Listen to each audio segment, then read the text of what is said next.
Greetings, everyone, and welcome to 7 Jars of Hot Pickled Peppers. No, this isn't about spicy cooking. It's about finding strength and resilience to recover after a stroke or any life-altering event. I'm Christine, your host and a stroke survivor. I lost most of my sense of taste after my stroke, except for hot pickled peppers, hence the name. Our mission is to help others, let you know you're not alone.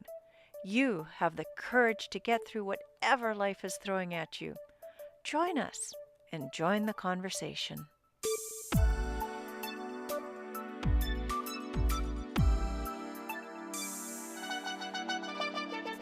Welcome to the podcast of 7 Jars of Hot Pickled Peppers, Season 2, Episode 4, Different Strokes for Different Folks.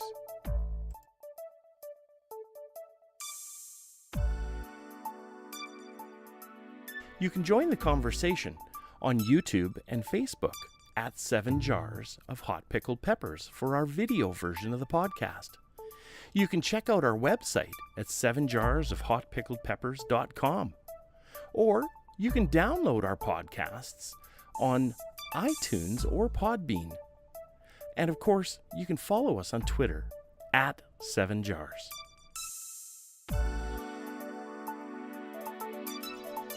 The information and advice provided by 7 Jars of Hot Pickled Peppers, Ken and Christine Jackson, the speakers and commentators on their podcasts, interviews, and references in the book are not a substitute for the advice and treatment plan provided by your own healthcare professional.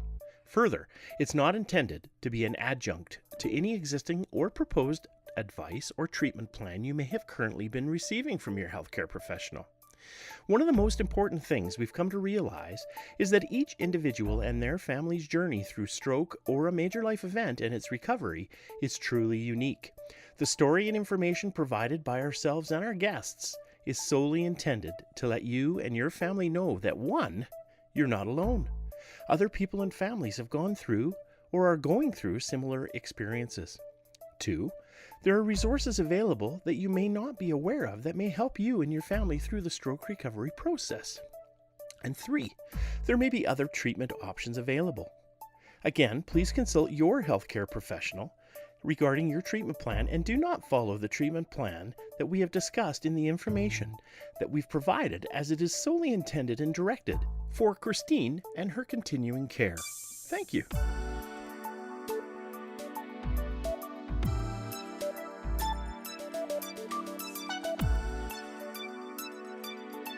Now it's time for Quote of the Cast.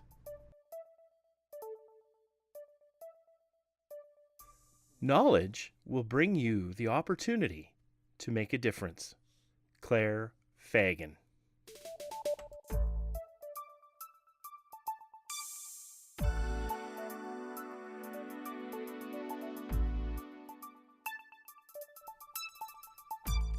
As I've mentioned in previous episodes, not only do I work in a steel mill, I'm also a first aid instructor. I teach about different medical emergencies, of course, including stroke.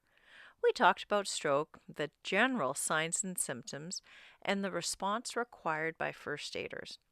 I went into as much detail as was necessary to accomplish the goal of helping the person experiencing a suspected stroke. Funny how getting up close and personal with stroke has changed my thoughts and expanded my knowledge. Stroke is no longer something I just teach in first aid.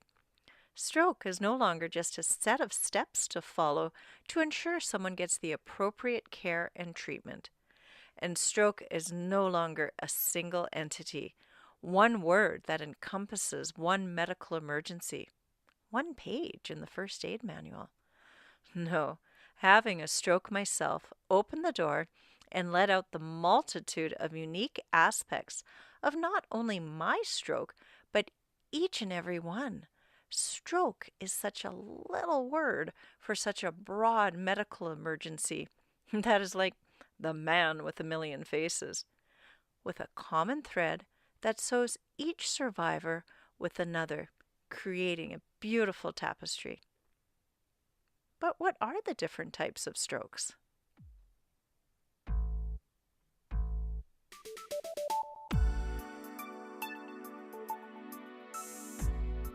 Introducing today's guest. We'd like to welcome back to the show Cami Duva. Cami has been a healthcare provider for over 35 years. She earned a Bachelor of Nursing from the University of Calgary and later completed a master's degree from the University of Toronto in the Acute Care Nurse Practitioner program. She's been working as a nurse practitioner in Ontario for 15 years in various practice settings, including an acute stroke unit at the Regional Stroke Centre. She's happy to share her knowledge with us. She's a regular listener and fan of our podcasts, and most importantly, a big fan and supporter of Christine, her sister.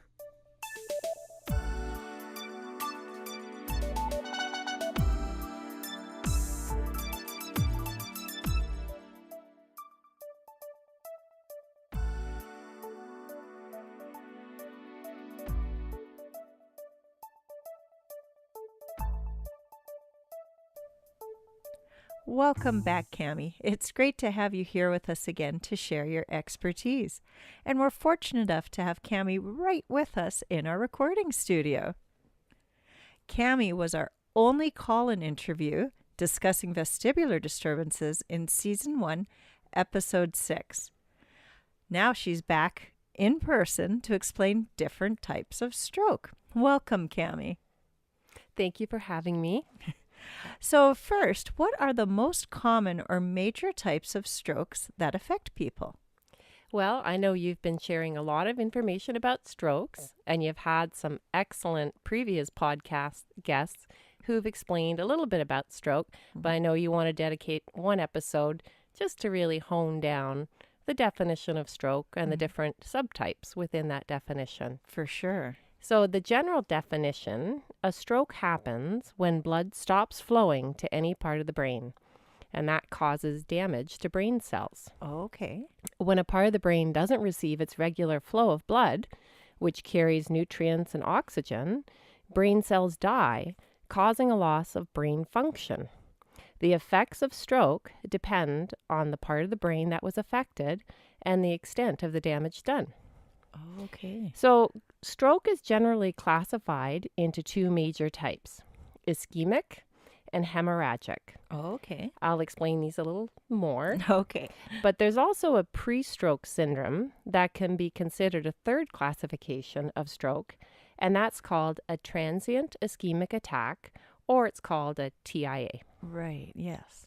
So the first type that we'll talk about is an ischemic stroke. Ischemic strokes are caused when there's not enough blood supply to give adequate amounts of oxygen and nutrients to a part of the brain. Okay. Ischemic strokes can be caused by a blockage in a blood vessel supplying a part of the brain. The blockage can be caused by a clot, by a severe narrowing of an artery, or by a whole body low blood supply. Oh. Ischemic strokes are the most common type of stroke and account for about 80-85% of all strokes. Wow, that's a big amount. So the second type of stroke is a hemorrhagic stroke. Hemorrhagic strokes occur when a blood vessel in the brain ruptures, causing bleeding in or around the brain. Okay.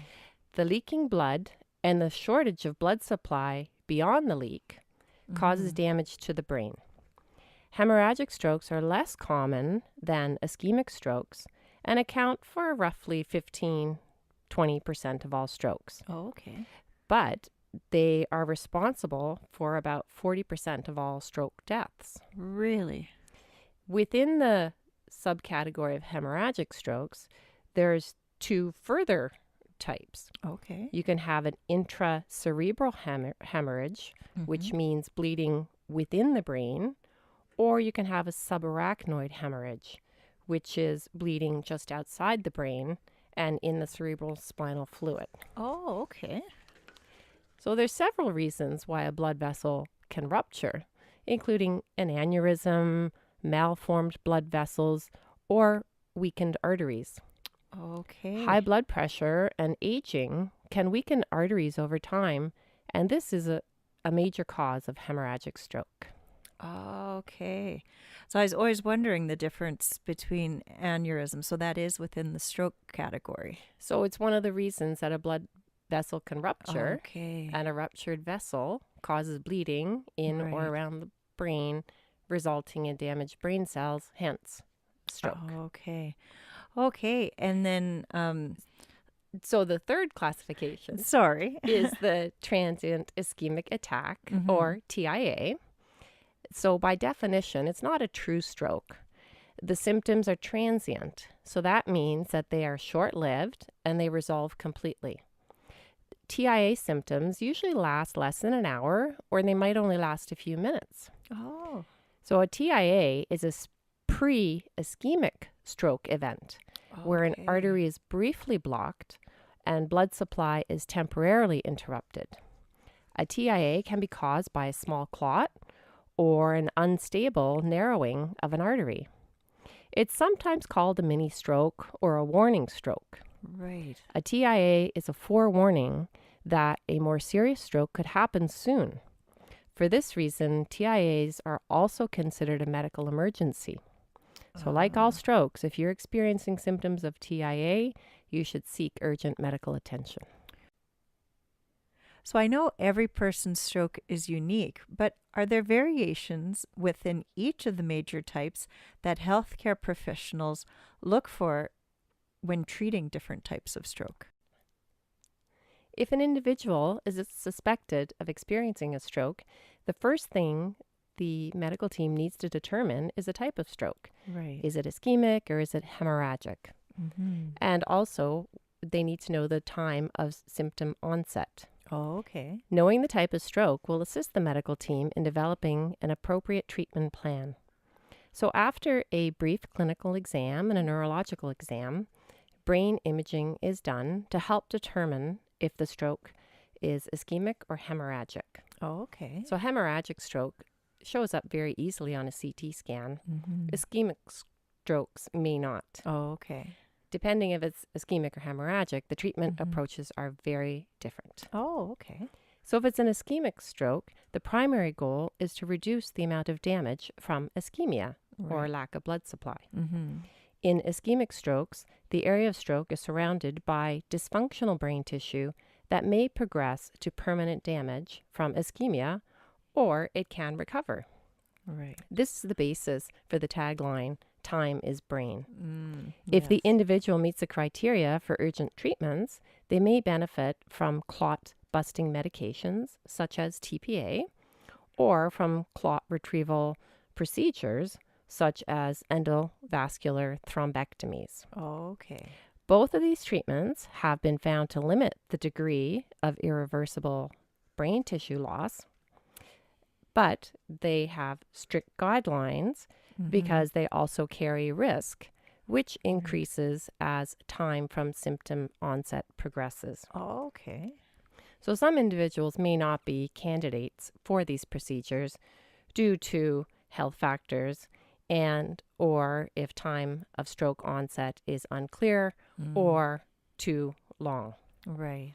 So TPA is ideally administered within the first 3 hours, though can be administered up to slightly longer periods, depending Okay. on the patient criteria and as deemed appropriate by the physician.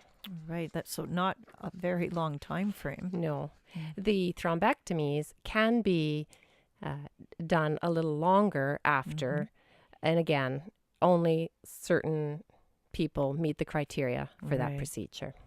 So there's a lot of guidelines. So yeah, appropriately treating an ischemic stroke would take some time to diagnose as well. Well, the times are getting faster because Okay. the urgency, the time is brain, is Mhm. very important because the outcomes tend to be better when that blockage can be reversed quickly. Okay. So with a TIA, this Mhm. is when the symptoms resolve completely. Oh, okay. So they may feel they're having symptoms of stroke and very rightly call Mhm. 911 or seek medical attention urgently, Right. but their symptoms resolve. And typically the brain scan at that time still looks normal. Oh, okay. So with TIAs, it's important to determine what's causing this transient blockage in order to treat it and minimize the chance of a full-blown ischemic stroke occurring. Okay. So diagnostic investigations are completed to try to find out what's causing this temporary, or some cases intermittent, blood flow interruption. So an example of a temporary blockage, it could be that there's an unstable plaque or narrowing in one of the large arteries leading to the brain, such as the large arteries along the neck called the carotid arteries. Oh, okay. And if this artery is temporarily or nearly occluded, it can give symptoms of stroke. Typically, this kind of blockage can be discovered on imaging, and then surgical options or angioplastic options can be discussed. Okay. So typically, when someone has a TIA, medications are given to help reduce blood clotting, manage blood pressure, lower cholesterol, while these investigations are being completed to try to find the source of the temporary blockage. That makes sense, and lessening the person's risk, I would imagine. Yes. Perfect. So with a hemorrhagic stroke, if a person comes in with stroke symptoms and they have a CT scan done, blood on a CT scan is quite obvious to see. Oh, okay. So again, as we spoke about, a rupture of a weakened blood vessel is what causes a hemorrhagic stroke. Right. So the vessel can be weakened by aging, by high blood pressure, or it could be weakened by an abnormality in the blood vessel itself, such as an aneurysm, or there's other reasons a blood vessel may be weakened, such as it's called arterial venous malformations or AVMs, or even, like in your case, a cavernoma. Right. Yeah. So the presence of a known bleeding disorder, such as hemophilia, or use of medications that slow down clotting, increase the risk of a hemorrhagic stroke, especially if a person already has a weakened blood vessel. Okay. In some cases, excuse me, illicit drugs such as cocaine or amphetamines are associated with increased risk of hemorrhagic stroke. Really? And again, usually in the context of a pre-existing weakened vessel. Right. So like ischemic strokes, hemorrhagic strokes require immediate emergency care. Right. Of course, they're not going to receive clot busting or blood thinning treatments. Right. The treatment for hemorrhagic stroke focuses on controlling the bleeding, if possible, and reducing the pressure caused by the bleeding. Right. So medications can be used to reduce blood pressure or slow down the bleeding. Okay. So if a person has a hemorrhagic stroke and they are on what we call blood thinning medications, sometimes there's medications can be given to reverse the blood thinning qualities of that medication to counteract them. If the rupture is small and produces only a small amount of bleeding and pressure, supportive care and monitoring may be all that's required. However, for more serious hemorrhagic strokes, surgery may be needed to repair the ruptured blood vessel and stop the bleeding. If the stroke is caused by an aneurysm or AVM, surgery may be used to fix it. Oh, okay. This isn't always possible, and it depends on the location. Right. In some severe hemorrhagic strokes, surgery may be required to relieve the increased pressure on the brain caused by the bleeding and by the brain swelling. Oh, okay. Now, you asked about the different types of stroke, and we spoke broadly about the classifications, but stroke team healthcare professionals use much further in detailed classifications, and they can also be classified by their location and major blood supplies. But I think that's beyond the scope of this talk. So I just wanted people to be aware that there are further classifications, and we're just speaking broadly about the three types. Wow, great. Thank you. So not to go into too much detail, but I have heard of thrombotic and embolic. Am I saying that Yeah, right? you're saying it Strokes? embolic. So, would you mind just touching on both of those terms? Sure.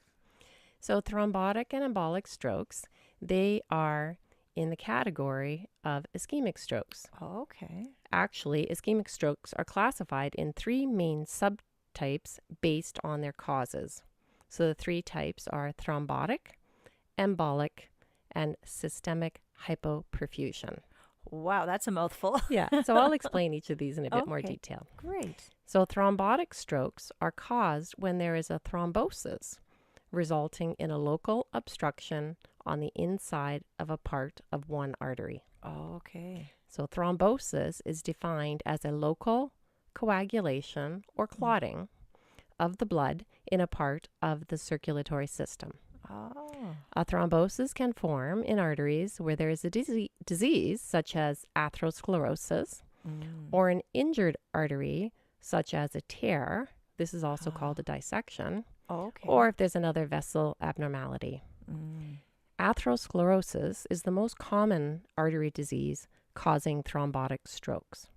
Okay. With the fatty, waxy-like plaque buildup, which is associated with atherosclerosis, the inside of the artery narrows and the blood flow can be diminished. If the narrowed passage closes completely by a thrombosis, blood supply is stopped, resulting in an ischemic stroke. If it's only partly blocked, or it blocks intermittently, this may cause the symptoms of a TIA.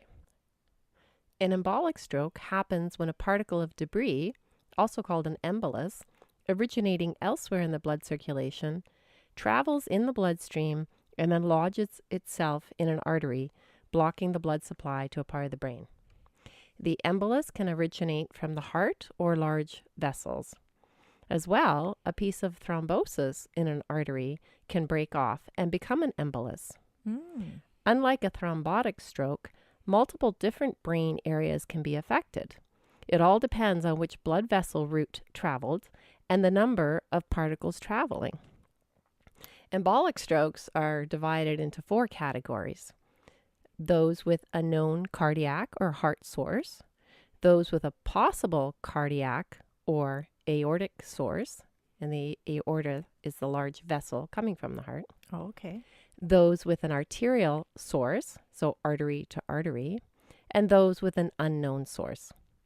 If an individual is suspected of having an embolic stroke, typically investigations such as echocardiograms, electrocardiograms are completed to rule in or rule out a cardiac or heart source. Treatments to help prevent further embolic strokes depend on the cause. For example, if an irregular heart rhythm, one of them very commonly is identified, it's called atrial fibrillation. If that's identified as the culprit, anticoagulation or blood thinning medications may be recommended.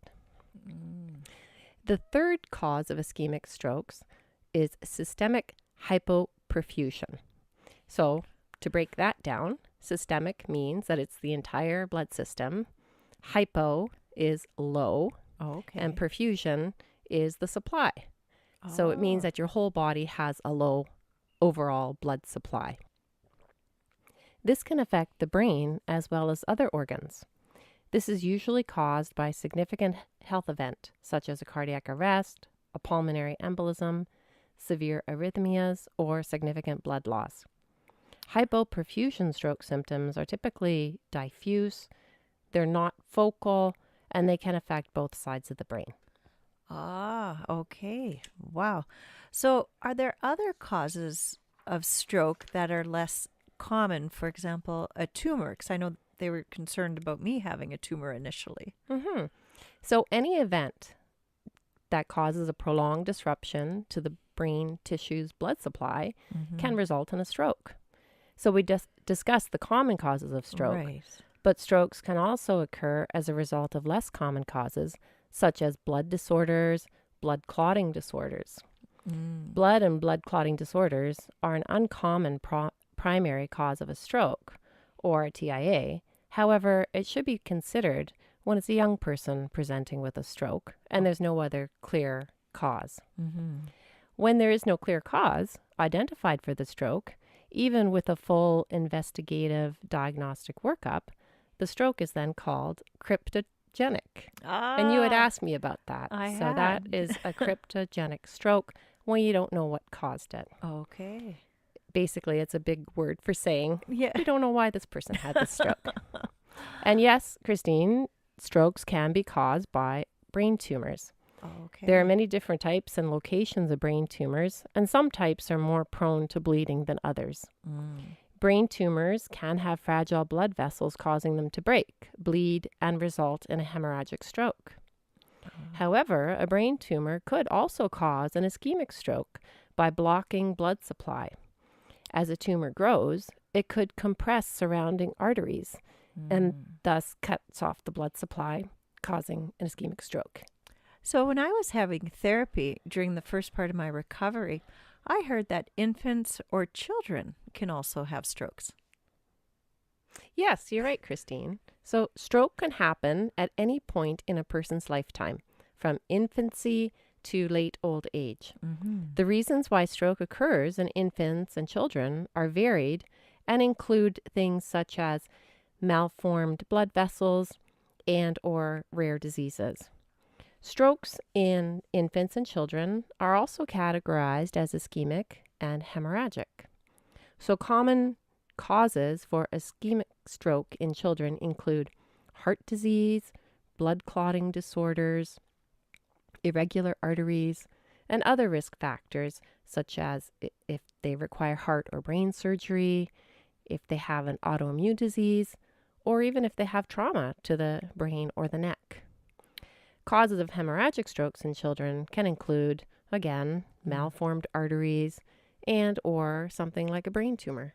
Oh, okay. Some pediatric stroke cases have no clear cause. So these are called cryptogenic. I'm never going to forget that word. Yeah, good. So I've also heard the term silent strokes. What does that mean? So this means that some people have had a stroke without even realizing it. These strokes are usually only identified on brain imaging. Really? They're called silent strokes because their symptoms are not easy to recognize or people don't remember them. They do, however, cause permanent damage to the brain. Really? So if an individual has had more than one silent stroke, they may have problems with their thinking and their memory. These silent strokes are not harmless, and they can lead to more strokes with greater severity.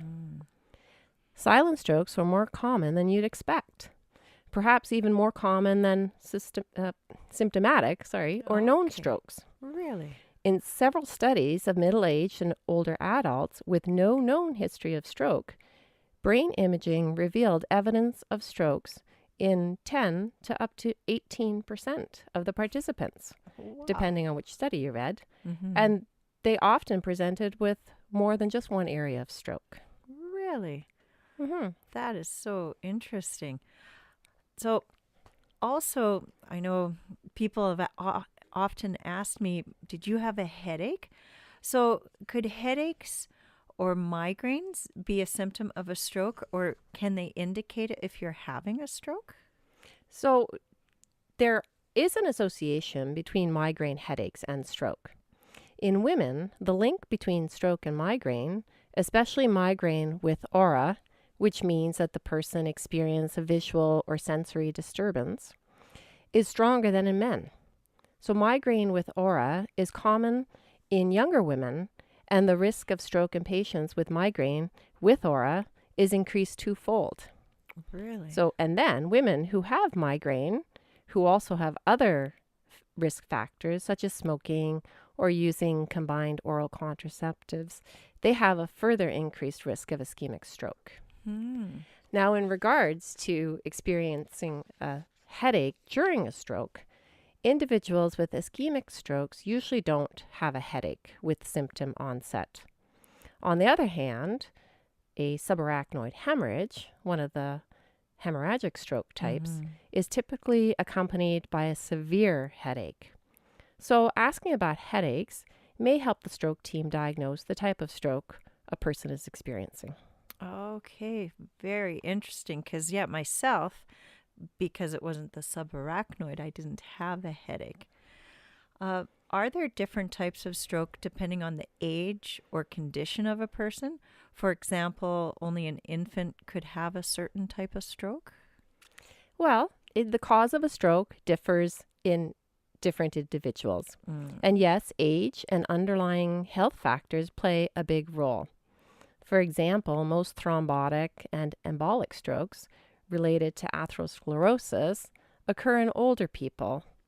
Individuals under the age of 40 rarely have severe atherosclerosis unless they also have significant risk factors such as diabetes, high blood pressure, smoking, high cholesterol, or if they have a strong family history. And I know in a previous podcast, you interviewed a young man who had a heart disorder and required surgery and as a result had a stroke. So a person like him would be at higher risk for a cardiac embolic stroke after having that kind of surgery. So, does stroke fit under the category of acquired brain injury? Well, that's a very good question. According to most brain injury associations, an acquired brain injury, or ABI, is defined as damage to the brain that occurs after birth from a traumatic or non-traumatic event. ABI is not related to a congenital disorder, meaning something you're born with, Right. or a degenerative disorder, such as Alzheimer's disease, Parkinson's disease, and the such. Oh, okay. So according to the definition, there are two classifications of acquired brain injuries, traumatic and non-traumatic. So a traumatic brain injury is caused by something that comes from outside the body, such as a blow, a bump, or a jolt. Oh, okay. It can result in a temporary injury or a more serious injury with long-term damage to brain cells. So these include brain injuries as a result of a car accident, a fall, sports injury, suffocation, shaken baby syndrome, assault, a gunshot wound, a blast, Right. etc. Exactly, yes. A non-traumatic acquired brain injury is caused by something that happens inside the body or a substance introduced into the body that damages brain tissue. This includes things such as ischemic and hemorrhagic strokes, seizure disorders, brain tumors, poisoning, substance abuse, opioid overdose, infections such as meningitis, encephalitis, or other less common causes such as fluid on the brain, which is called hydrocephalus, inflammation of the blood vessels called vasculitis, or even you can have a blood collection on the surface of the brain called a hematoma, which isn't a stroke, but can cause a non-traumatic acquired brain injury as well. Wow. So that encompasses a lot of things, that acquired brain injury. Very broad. Well, thank you so much. So finally, no matter the type or the cause of a stroke, any last words for someone recovering from a stroke? Well, I think it's very important that if you've had a stroke, that you know and understand what type of stroke you had and why you had it. So the type of stroke and the cause. Knowing the kind of stroke you had and why you had it, or the cause, is the best way to know if you're on the most appropriate treatment and doing all the right things to reduce your risk of having another stroke. Knowing what part of the brain was affected is also valuable because it can assist you and your therapy team in developing the best rehabilitation treatment plan for optimal stroke recovery. You should also be aware that once you've had a stroke, you are at higher risk for having another stroke. So in addition to treatments provided by your healthcare providers, you also have a role in reducing your risk of another stroke by maintaining healthy habits and managing risk factors that are modifiable.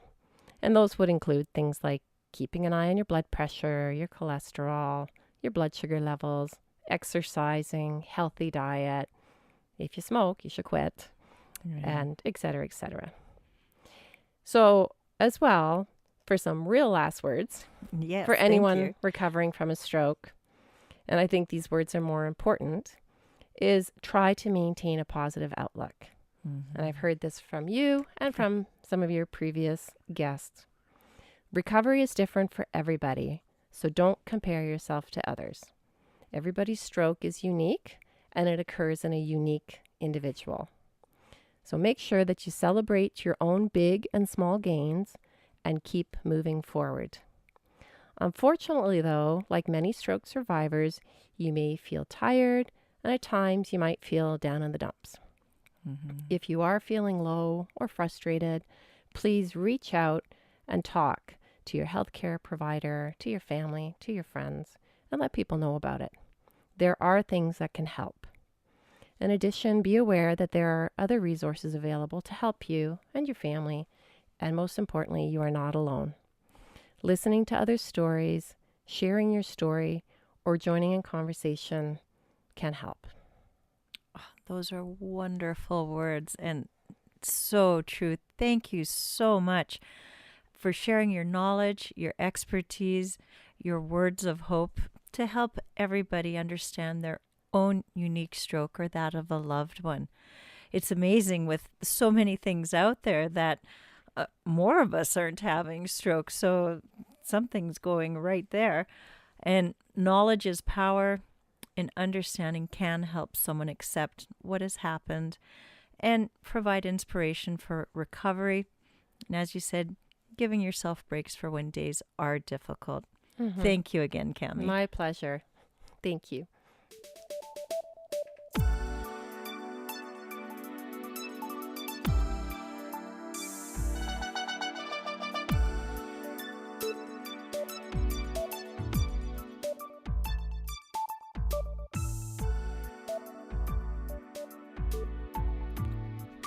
Did you know that you can follow us on Twitter at 7Jars? We post daily with all the latest stroke research, innovation, and inspiration. Follow us. Now it's time for the joke of the week. Hey, Ken, do you know why brain surgeons are so ambitious? No, why? They always want to get ahead. Oh man, these jokes are really giving me a headache.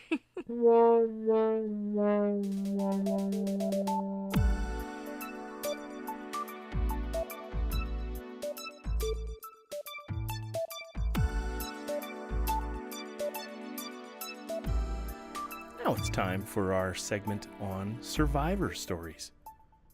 We'd love to hear from you.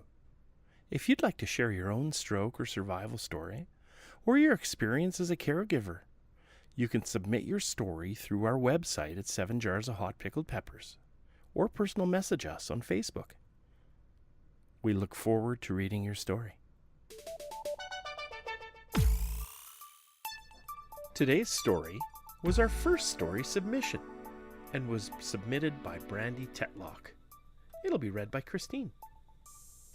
It was guilt that finally brought me to my senses, not the fact that I was slowly losing all 5 of them. I had been to emergency twice, possibly, since I fell down the stairs celebrating the arrival of my 40th birthday in 2 days, with a glass of wine in one hand and a cigarette in the other. Both times I was able to fool the staff with my sneaky logic. I was using the wall to walk a straight line, and I needed a tour guide to remember where the door was, but I just knew I was functioning enough not to just sit around waiting. It was believed that I had a concussion at that time, and I was good with that verdict. It made sense. They had taken scans that had to be reviewed. I was in Thompson, Manitoba.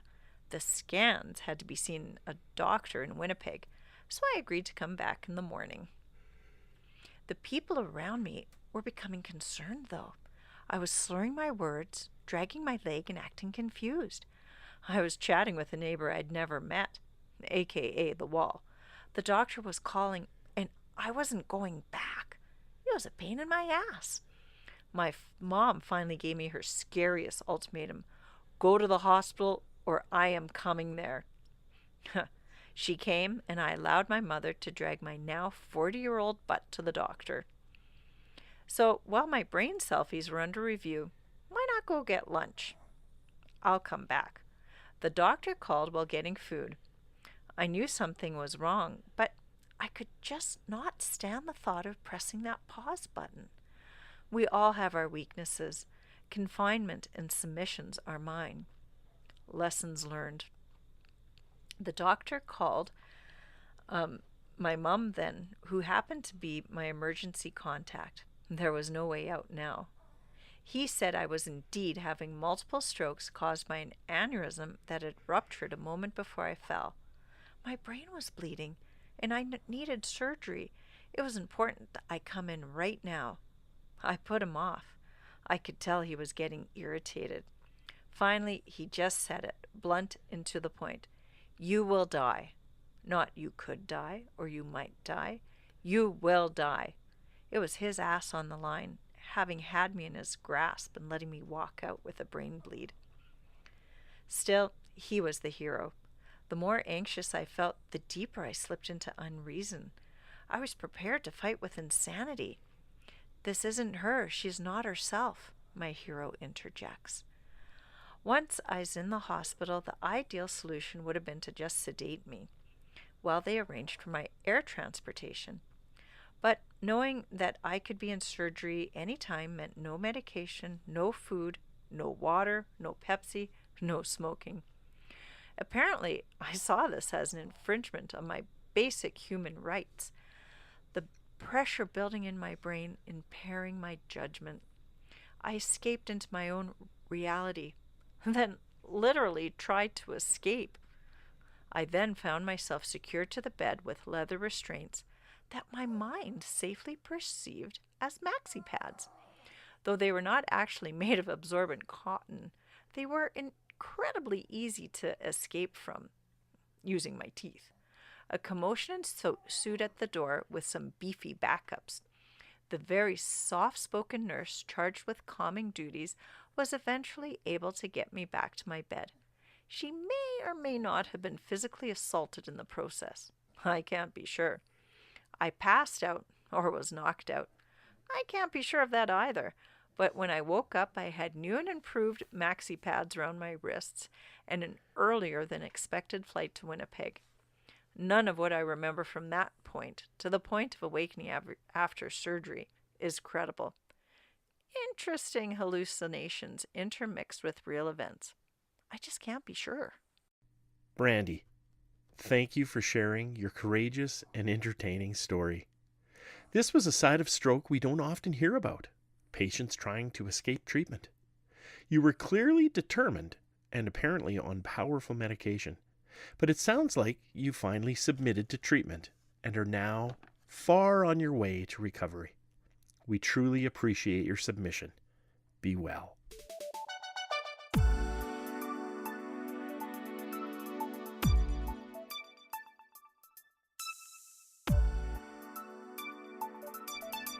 And now it's time for this episode's Stroke Link. I love our interviews. I always learn so much. Cami is very knowledgeable about stroke and able to explain it in a way that is understandable. Oh, I agree for sure. I love what we learn. There's something new all the time. On Google, for example, you can look for types of stroke and lots of different links come up. There's tons of information. Was it all reliable, though? That's the danger of looking things up on Google. Yeah, you do have to be careful on there, that's for sure. I've looked at lots of different things, and, I've found that the best resources are the ones established by reputable sources. Like, for example, I prefer to look for stroke foundations, and you can find them in Canada, United States, Australia, the UK. They all have very similar information. Well, that sounds good. So I guess if you want more information on types of stroke, just type in types of stroke. Holy, how many times can you say type, Christine? Very funny, Ken. Into Google and make sure you open a link from a reliable source such as the Heart and Stroke Foundation.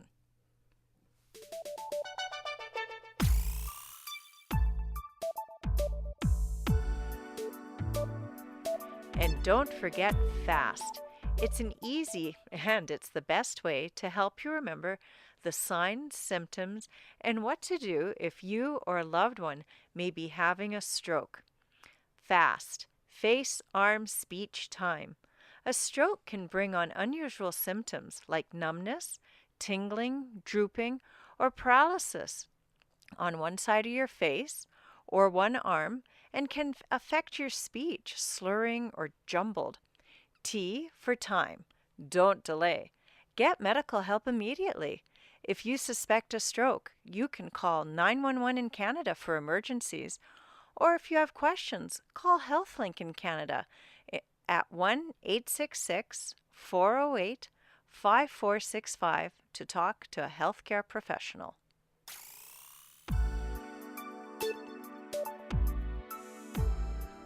Thanks for joining us today. Don't forget to like us on Facebook, or if you have any questions, comments, jokes, or ideas for future topics, contact us at our website, 7jarsofhotpickledpeppers.com. We'd love to hear from you.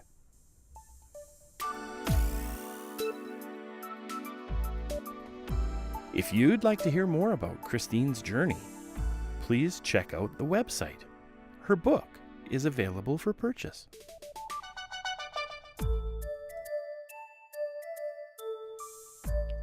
Thank you for joining us today.